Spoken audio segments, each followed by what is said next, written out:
Hello and welcome back to another We Ourselves video. Today I want to talk about the dangers and pitfalls of colorizing existing sci-fi or genre materials. In this case, this video will focus on Denis Villeneuve's DUNE Part 1 and the upcoming DUNE Part 2. I guess a little explanation is needed before I move forward. This topic came to me because of a conversation I had with my good friend. Now, I've always loved the DUNE books.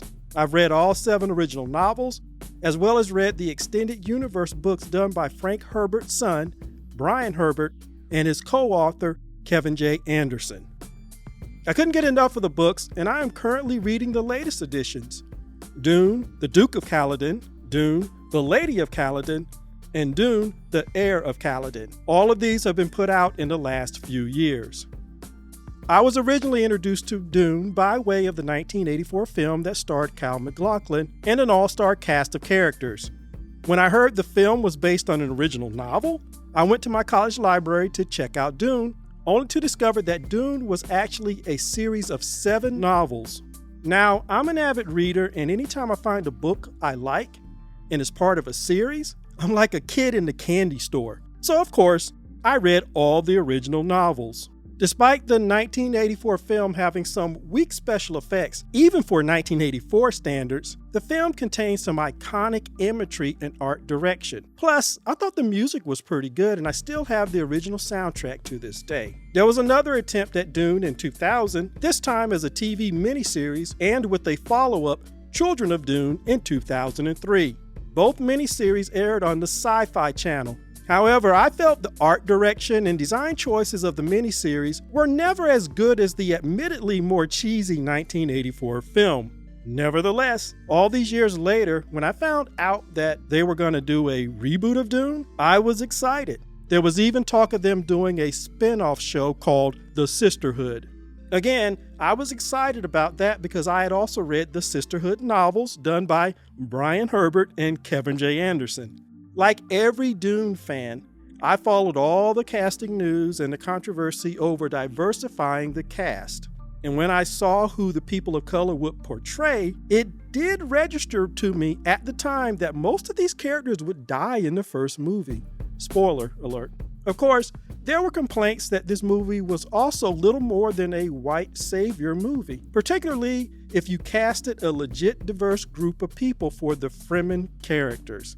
But I kind of went with the flow because I knew the novels, and therefore I knew that some of the people who appeared to die in the first movie actually survived. Now, don't get me wrong, that doesn't take away from the visual reality of seeing people of color dying because they either helped or tried to save the young white male protagonist of the story, Paul Atreides.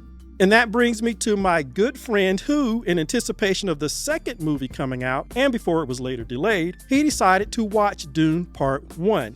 He's never read the DUNE books, and he never watched the first movie nor the Sci-Fi Channel remakes.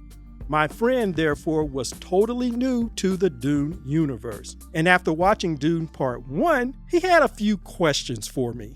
My friend immediately noticed when watching the first movie that all, if not most of the people of color in DUNE Part 1 were either killed or, as he thought, they willingly sacrificed themselves for the main white characters to survive. Whenever we see a TV series or a movie that we know is made from a book and the other person has read it, the first thing we ask is, well, how did they change it from the book? So he asked me if the characters in the movie sacrificed themselves like that in the book, or if the director made the decision to have the people of color die in order to save the main white character. I explained that the filmmakers didn't change the book's plot just to kill off the people of color. But as I explained these things to him, I had to acknowledge that he had a fair point. I realized I wasn't doing him or me any favors by trying to ignore what was very obvious. Even if the characters in the book were written to die the way they did, why would the filmmaker cast all of those characters as people of color? That's something I could not answer for my friend nor defend, and as we talked, I returned to the particular death in the movie that most bothered me when I saw the movie in the theaters, and that was the character named Jamis. For some reason, The director decided to cast him as a black man. James didn't sacrifice himself to save Paul, nor was he killed for helping Paul. James died at Paul's hands because this is Paul's rite of passage into the Fremen society. It was Paul's gang initiation, in other words. The fight was a ritual in the movie as well as a symbolized ritual for the audience. Some would say that's mind control 101 because you're showing a black man being sacrificed. His blood gains Paul entry into the next phase of his life. And when you understand that the Fremen literally will conserve the blood and all of James's bodily fluids and offer them to Paul ritualistically with markers, the meaning is very stark. It also highlights the dangers of colorizing existing properties that never truly took characters of color into proper consideration. The first two Dune novels came out in the 1960s, with the third appearing in 1976. Needless to say, the underlying pro-Western European mindset of the author was evident in the books. Even the quote-unquote universal themes were often seen through the lens of a white European male.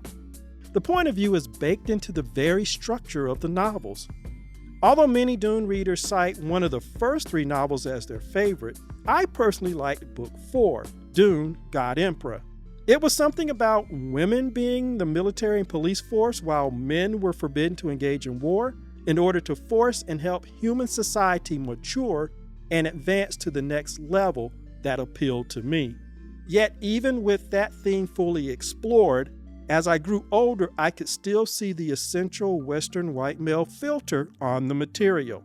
And despite these works propelling humanity thousands of years into the future and across the galaxy, the unspoken cure for the quote-unquote race problem was that black people and our culture simply didn't exist in that future. Other non-European cultures would occasionally appear, but we as black people never survived into the distant eons. It's because of that reality that simply color coding the characters today in an attempt to bring diversity to the original material can have unintended consequences.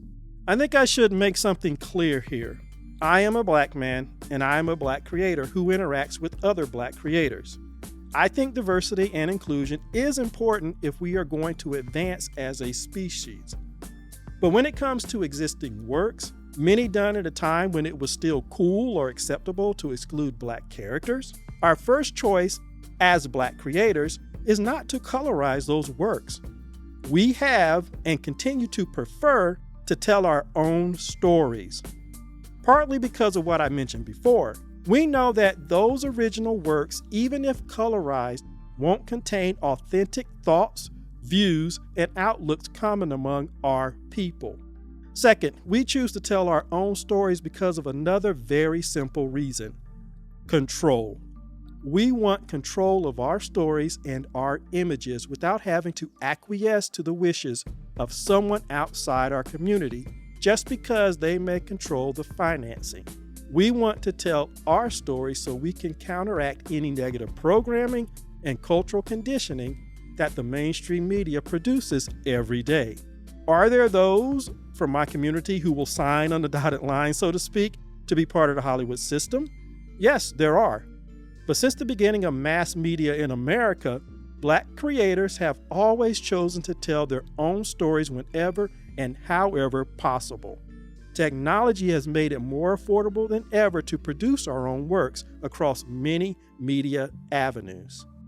And third, we are the consciousness of our people, and we sing, write, and perform to ourselves first and foremost. We put our lineage and our legacy into our lyrics, our words, our poems, art, dance, paintings, etc. As such, we instinctively know that quote-unquote masterworks of fiction created by those outside our experience and community cannot fundamentally speak to us because it was never meant for that purpose. So we will always choose to create and own our stories and creativity. And that brings us back to Dune Part 1. Did the director and the casting directors understand the profound racial implications of the visuals they were creating? What could have been avoided in the past, when all the characters were cast as white, can't be denied when you put people of color into positions where they either die or sacrifice themselves for the main white character. Young Paul Atreides is simply superior to a hardened and trained Fremen warrior. Jameis's background, who he was as a father, as a warrior, or as a mentor to other Fremen, all of that was rendered useless in the face of this superior, yet untrained young white male. By casting Jameis as a black man, the white savior trope is loud and clear.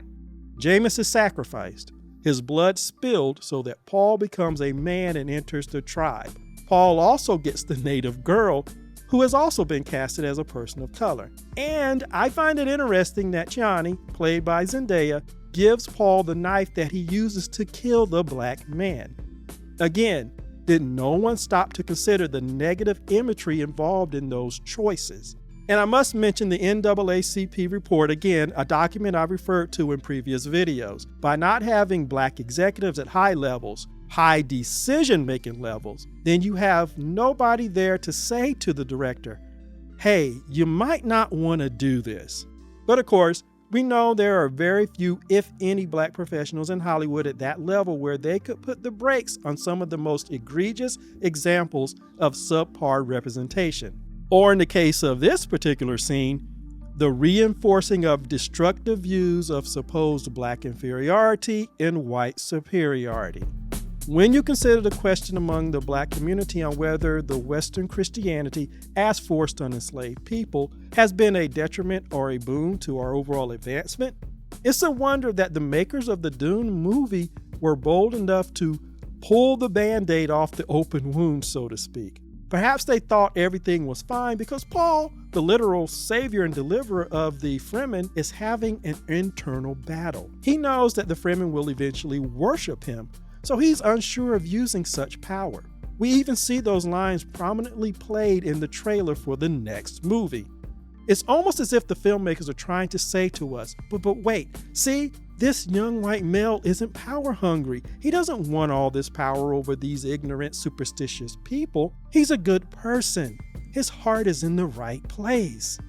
And I know I'm exaggerating, but you can't deny that. Yet, the Fremen are ruled over by great houses, all portrayed as white, have their resources stolen, are hunted for sport, and even the benevolent ruler, Paul, uses their body in a war to obtain the throne. The emperor is white, the Bene Gesserit are all seen as white females, and Paul is white. All the power in the DUNE universe remains in the hands of the white characters, while the bodies, spirits, and blood of the Fremen, or the people of color, are used to fuel the power struggle. There's a quote from a well-known XM radio host who uses the term cultural conditioning all the time. And his definition of cultural conditioning is this: in America, we are culturally conditioned to believe that white is superior and black is inferior, and the manifestation of this cultural conditioning is that black people are undervalued, underestimated, and marginalized. And of course, that same thing can be applied to other groups of color. The current DUNE movies are a living blueprint of this cultural conditioning mindset. The Fremen, now cast primarily as black and brown people, are clearly undervalued, underestimated, and marginalized within the DUNE universe. And when Duke Leto, ironically played by Oscar Isaac, another person of color, who dies by the way, realizes the value inherent in the Fremen, he sets out to make an alliance with them. Yet when he dies, his wife takes over the journey into this native land. She's well aware that these people have been injected with a manufactured and doctored religion that is designed to allow her group and her son to act as almost gods among the Fremen. By using their connection to the knowledge of ancient and esoteric teachings, Paul and his mom can control and guide these superstitious hordes as a means for their rise to power. This is the ultimate in cultural conditioning that reinforces damaging ideas, all done to the highest quality and to the highest standards that Hollywood can produce, as evident by the number of nominations and awards the movie has received. And as such, Dune Part 1 is a perfect example of the dangers of colorizing genre IP that were produced at a time when this cultural conditioning was acceptable and the norm.